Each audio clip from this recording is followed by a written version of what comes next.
We're told that a community garden has $500 in its fund. Later, the gardener for the fund spends some money G on tools and supplies. After the purchase, the fund has $380 remaining. Which equation could represent this situation? So pause this video and have a go at that. Okay, now let's do this together. So I'm not even going to look at the choices. I'm just going to see if I can describe what happened with an equation and see if any of these match that or if they're close.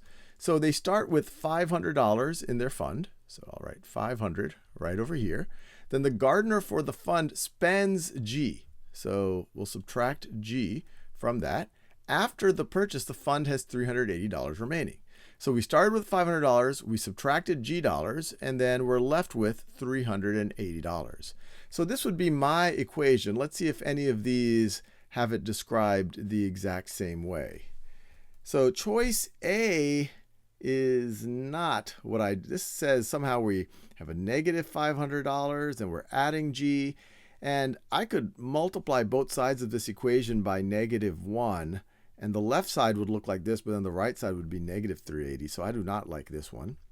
$500 plus G. This would imply that the gardener is adding G dollars into the fund, whilst the opposite, they're taking it out. So I don't like that one. $500 plus negative G is equal to 380. Yeah, that's essentially what I did. Plus negative G is the same thing as subtracting G. And spends is the key word for why we are subtracting here. So I like choice C.